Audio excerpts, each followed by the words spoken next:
Hey everyone, and welcome to Make Business Better.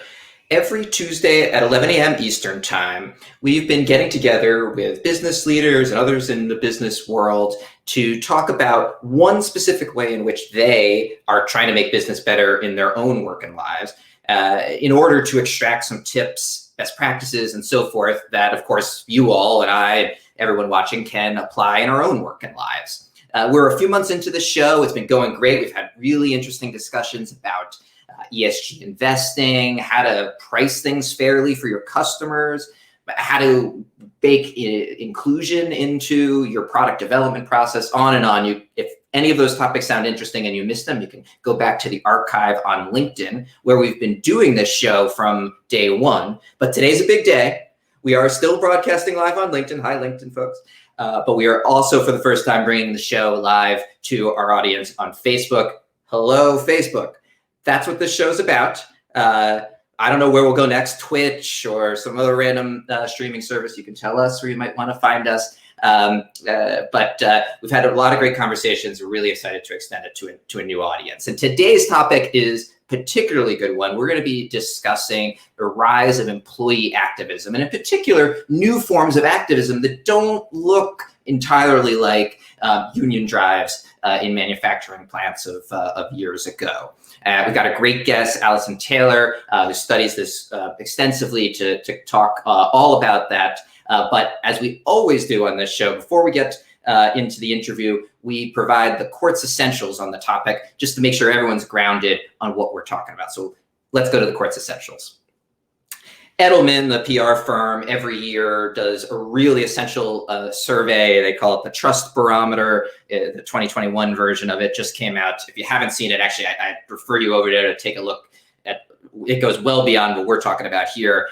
Lots of interesting stats, but two stats that really called out to me and are relevant to today's discussion involved the perception of employees' ability to have an impact on their own companies, and of customers' ability as well to have an impact on the companies from which they buy products. And in both cases, there was a real huge surge in people saying, yes, I think I have the power to enact change within the company I work for or the company I buy products from, which is a dramatic shift from just a few years ago, when way fewer, certainly not the majority of respondents would have said that.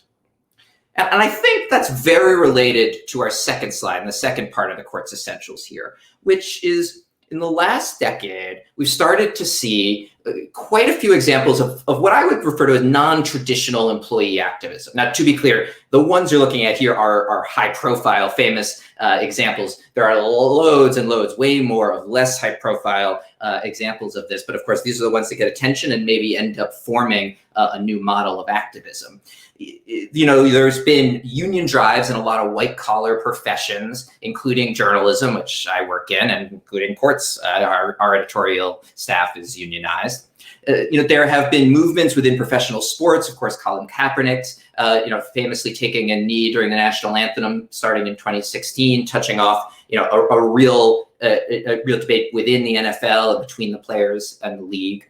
And then movements within tech companies, which historically have not been unionized, but also been pretty, have not had much employee activism to speak of at all. But at places like Uber, Microsoft, Wayfair, Amazon, Nike, you've seen lots of quasi-unionization drives.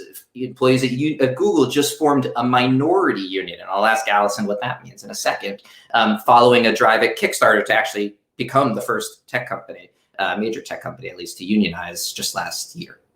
I think these are all really significant developments that point to something very important going on in terms of the relationship between employees and the companies that they work for. But that's just my view. I'm no expert. The expert is our guest today. She's Alison Taylor, the Executive Director of Ethical Systems, which is a research arm within NYU's Stern School of Business. You've also worked on a whole other swath of topics, but I know employee activism is near and dear to your heart. You're a friend of Quartz as well, and a longtime contributor to Quartz at Work, which we appreciate. Alison, thanks so much for coming on the show. Thank you very much for having me. It's exciting to be here.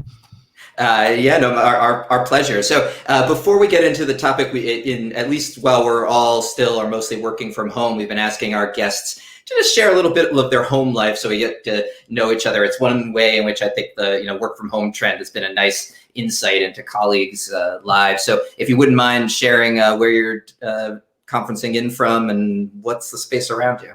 Yeah, so I'm calling in today from Woodstock in the Catskill Mountains. The name of the Woodstock Festival, though the festival was actually about 40 miles away. So I've got my blind down because of the light, but there's probably deer strolling around in my garden and maybe a bear or two, a coyote. So we're really out in the middle of nowhere, and spring is starting to spring, which we're all more than ready for, I think. That sounds lovely. Is that where you spent most of the pandemic? Yes, absolutely. So you can walk up a mountain here without a mask on, get lots of fresh air. And so I am extremely lucky. Sounds lovely. Well, I don't usually refer to my background in the, I just impose it on the guest, but for longtime viewers who are wondering why is the background different, I did switch locations. I'm coming to you today from New York City instead of Connecticut. I'm using my child's high chair as a setup for the camera and everything. But let's get into the topic. I mean, I guess I should start with the basic question, which is, do you buy the premise that I started the whole show with, that there is a new type of employee activism that happening, at least within U.S. companies, that represents an important shift in the relationship between employees and the companies that they work for? Absolutely. There has been a dramatic rise in employee voice. I think you're absolutely right that it started in around 2014. That has gone along with a lot of other developments over the same time period. But we're not, on the face of it, in an era where employees have been prioritized necessarily. But I think as a result, mainly of transparency and the way that employees can use information and use social media and use even the mainstream media, employees have really developed this disproportionate level of power and voice in organizations. And I definitely think we're in a brand new era for labor rights overall. When you talk about employees not having been prioritized in the past, I bet if you put that to, I won't speak for myself, but other CEOs, they get some comments like, what do you mean? We spend 80% of our expenses are on the people. And, in Silicon Valley, we've been lavishing perks on our staff for years now. Obviously, you mean something different when you say prioritizing the staff, aside from free meals and salaries. But what is it? I think what has changed is that you see employees wanting to have a voice on the values and priorities of organizations. And that might be, what is the company doing about climate change? What is the company saying about immigration rights or gay rights? But it even more fundamentally might be a question of, who is this company doing business with? Who are its clients? Who are its customers? And so it's less an aspect of the corporate responsibility program, though that can be an issue. And it really, really goes to the heart of business. And there's one very striking example here I can give you. Jeff Bezos, a year or so ago, made a commitment that he would invest $10 billion in climate change solutions. Mm-hmm. And the reaction of a subset of his employees was, well, that's all very well, Jeff, but you're still doing cloud business with oil and gas companies. So what gives? You seem to be giving with one hand and taking away with the other. And we want you to tackle this hypocrisy. So that is pretty interesting, because it's not just something that can be kind of palmed off with a corporate responsibility program. This really gets to the center of business decisions. We might think of the challenges facing McKinsey as another really good example of these kind of tensions. Yeah, let's dig into one or both of those examples, because another thing that's notable about the form of activism is the form in which it's taking, right? So it is not, of course, some of this is coming through more traditional unionization efforts, and we'll get to that in a second. But in these cases, it's not a formal union drive. So how are employees within companies like Amazon, McKinsey, elsewhere, choosing to organize? Would you call it organizing in the first place at all? Yeah, I mean, there are walkouts, there are unions, but the most useful way to think about this, I think, is in terms of the weaponization of information. So whistleblowing used to be something, you called an anonymous hotline. Maybe if no one listened to you, you went to the regulators. And since about 2010, and I would trace this back to WikiLeaks and Edward Snowden and the Panama Papers, there's been more this idea that if you leak damaging information, emails, details of town hall meetings, details of employment contracts, and you put them either onto social media or you take them to journalists, you're then able to use reputational risk as a weapon. And companies then have to pay attention. Something I'm very fond of saying is that company leaders really can't assume confidentiality anymore. They can't assume that their confidentiality agreements, their non-compete agreements, the tools that they use to keep their employees quiet are going to work anymore. They have to work under the assumption that anything they say or do might become public knowledge. Perhaps people remember a few weeks ago, the chairman of KPMG in the UK gave a private town hall meeting. He said he thought unconscious bias was crap. He said he was still meeting with his clients, even though there was COVID. Those comments were in the FT about a day later, and now he's gone. This is a really good example of what's going on. I think all the women at Nike getting together and sharing information that led to a bunch of executives getting removed for sexual harassment, that's another example. So whistleblowing has become much more of a collective action issue, and it's really about that use of information and reputational risk, which gives employees, obviously, who are insiders, a disproportionate degree of power. So that, I think, is what's going on that's super fascinating. Yeah, I know, and we've certainly seen that play out across the media industry in the last several years, where a seemingly very effective tactic to reform workplaces has been simply to expose it, which journalists of all people should know is shining a light on bad behavior is often the best way to reform it.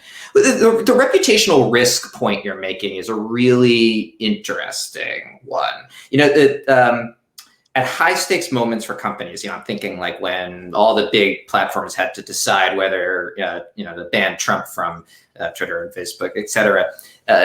Nowadays, like it really does seem, at least in that particular example, like employees are getting a much more of a vote in those really big corporate decisions, whether it's this Trump example or going back to your Amazon example or Microsoft, where calling into question some of the government contracts that those companies take, in particular with ICE. Like it's not, of course, formally a vote. There's no. I assume that those companies aren't ready to go quite that far, but seems to me like a lot of those decisions are like, we're going to take the ICE contract until a substantial number of our employees are mad and vocal enough about it that it becomes a reputational risk, and that is a form of democracy, is it not?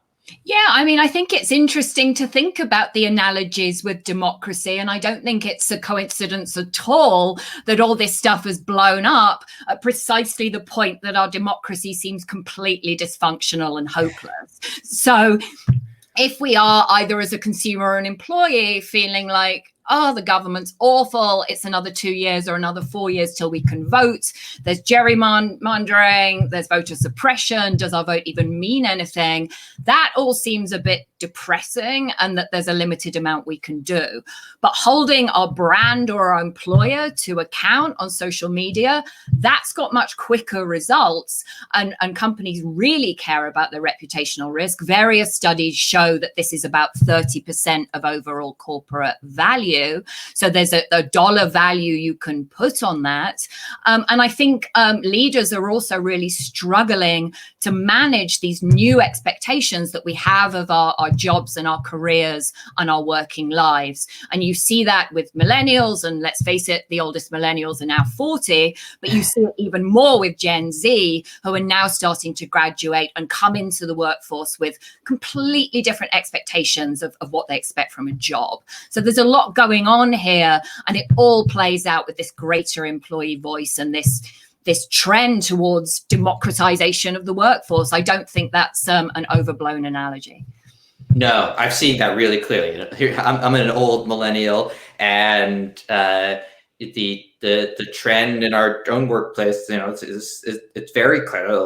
Much greater expectation that Quartz as a company like participate in far more than like what you'd call our core business of producing journalism and advertising for our clients. Like it's and that's like figuring out what our place is on broader social issues or how to speak credibly is for sure a challenge. I'll admit that. And actually, to stay on me, not to make this all about me or anything, but I'd love to get your thoughts and guidance for leaders who are seeing these kinds of trends in their own workplace for how to handle it. When employees are coming to you saying they feel uncomfortable about this aspect of the business and think it's unethical. I assume the first piece of advice is to not get defensive about it, but from there, if you manage to do that, right, what are some good tips for engaging with this new form of employee activism? Sure. So I think it's a good idea to involve your employees in a discussion about your values, about what people like to call your purpose, about your environmental and social priorities. So this, to a very great extent, becomes a conversation about sustainability or ESG. So I think I would certainly want to consult employees and not just senior leadership about where the business should focus. Should it prioritize labor rights or climate change or supply chain oversight? And I would have that conversation, and I would set priorities. You might want to set protocols around what does your customer acceptance or client acceptance look like? Who will you and won't you take advertising from? Have that conversation broadly, set some parameters, and then you don't need to legislate every conversation about every client. So I think it's important to involve your workforce, but I think it's also important to understand that there's very often a very active and loud minority drowning out the exhausted middle. We're kind of back to analogies with the political process, right? We hear from the extremes. We don't hear from the people that aren't that bothered about politics and just wish everybody would shut up. So I think there is a danger of the conversation getting derailed by a tiny minority, a tiny, very loud minority. So I think it's very important to seek anonymous input. I think it's very important to seek input from across the organization and not mistake the people that are complaining the loudest as necessarily representing the opinion of the whole organization. We just got some research in Ethical Systems a couple of days ago showing that in the UK, at least, a lot of employees now feel that they can't say what they really think at work because of this very vocal minority. So it's important to be inclusive, but it's also important to understand that you can't have everything on a full public platform, and giving people the ability to speak privately, anonymously, safely about what they're seeing and hearing. That's very important for any meaningful diversity and inclusion effort as well. And a lot of the time, these kind of sustainability conversations, diversity and inclusion conversations are coming together around these issues. And so it's not surprising leaders feel defensive because they very often feel attacked. They're older, they're very often white men. And so these tensions are very often, I think, showing up as hierarchical tensions as well. Yeah, and they tend to happen at flashpoints, which is, of course, an effective form of activism. So I wouldn't discourage folks from using flashpoints to push for change. But what I'm hearing from you is that the way for that not to necessarily be a crisis of leadership is you've already done the work of soliciting opinions and setting values that you can point to, and that employees, if you've done it well, can see it credibly actually did come from discussion with them. That it's not like you're adjudicating this enormous social issue on the fly because it happened to be become a controversy one day. Exactly. I think it can really feel from inside a company that things can blow up out of nowhere. I think the passion behind the Black Lives Matter movement in 2020 obviously caught a lot of business leaders by surprise. A lot of people were caught out by how quickly consumers turned against plastic waste. And so it can feel as if these things are coming out of nowhere and are unpredictable. And I think the way to get around that is exactly as you suggest: have a conversation, set the parameters, set some principles, and then you'll be a little bit less reactive. You can say, this is an important issue, it's not relevant to our business. So I think it's also important to focus and not be like Chicken Little, arguing that the sky's always falling in and jumping every time something kind of blows up on social media. This is not a good way to manage these current dynamics. No, and in a certain respect points to the hollowness with which many corporations approach these issues, whenever is necessary to make it go away. I want to talk a little bit about unions. We were discussing a rise of employees feeling more comfortable speaking up about their values, or where they see a gap between their values and the company's values.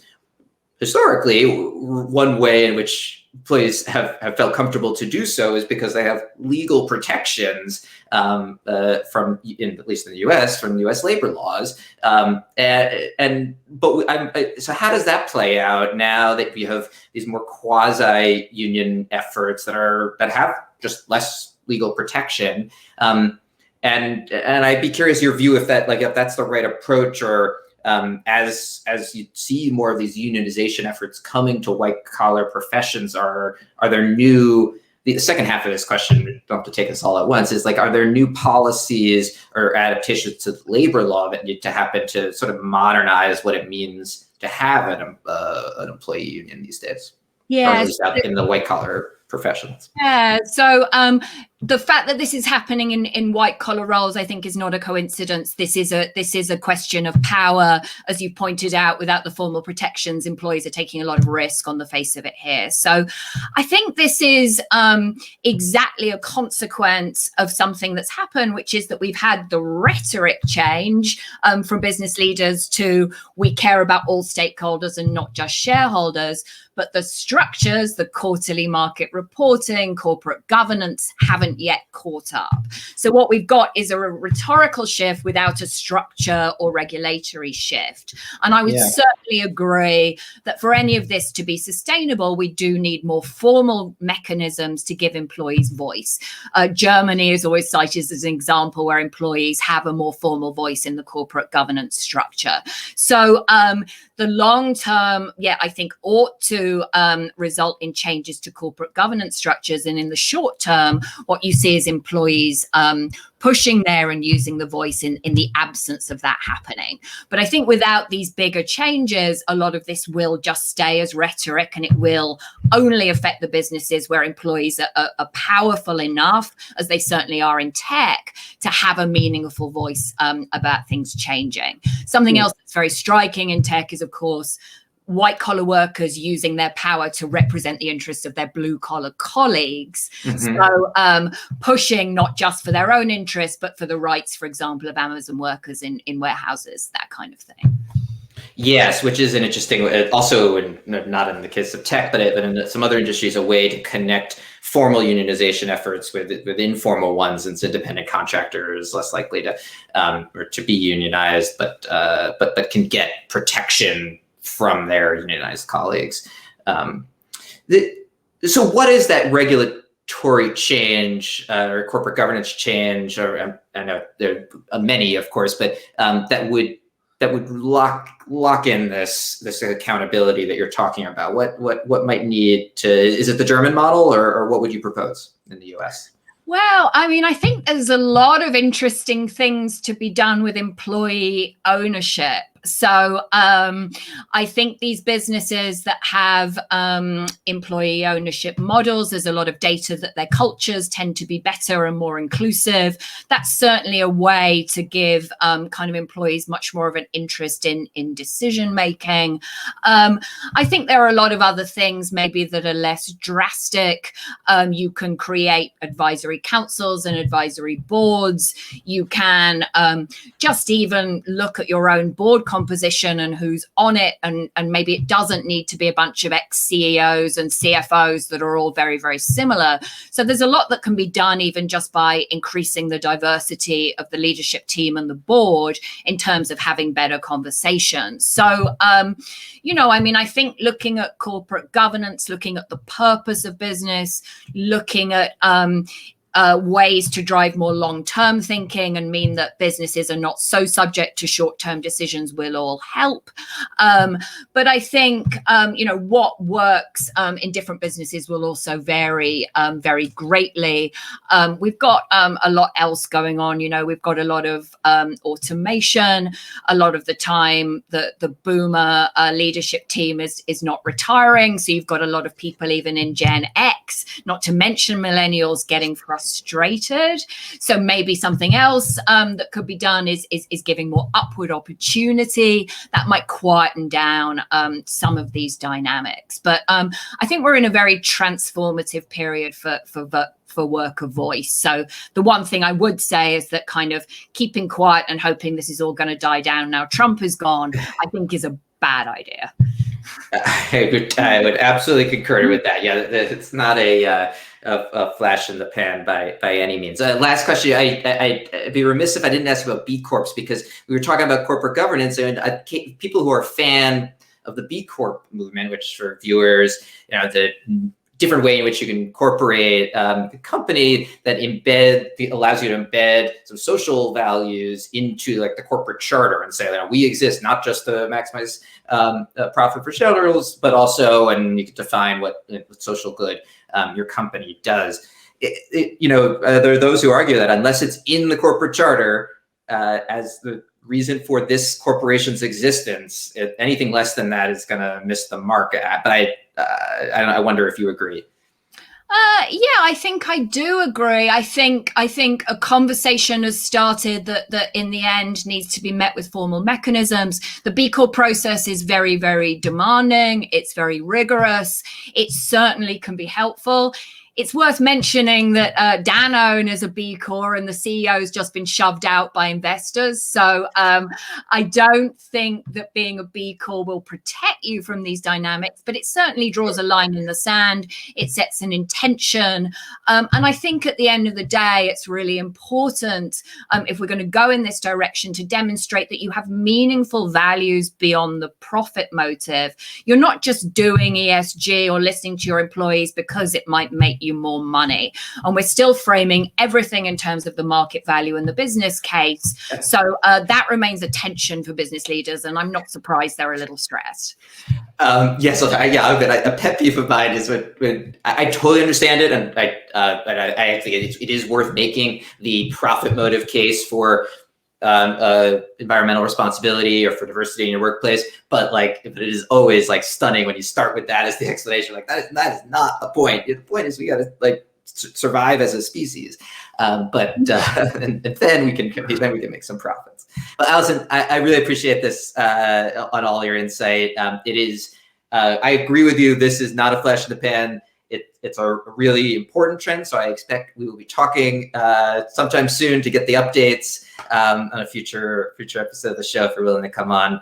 But good luck embracing spring up where you are. And to you. Thank you so much for having me. It was a fun conversation. My pleasure. That's it for today's episode. We'll be back next Tuesday at 11 a.m. Eastern Time. And again, it'll be simultaneously on LinkedIn and Facebook, and maybe we'll add a third, who knows. Our guest will be Melissa Thomas Hunt. She's the global head of diversity and belonging at Airbnb. I'm sure it'll be a great conversation. Follow us on Facebook or on LinkedIn, or if you want to go crazy, on both. You get 2 notifications at the same time. We'll let you know when we go live. And in the meantime, subscribe for free to the Quartz Daily Brief, our morning daily newsletter for smart, busy people. And I'll see you back here on Tuesday. Have a good one.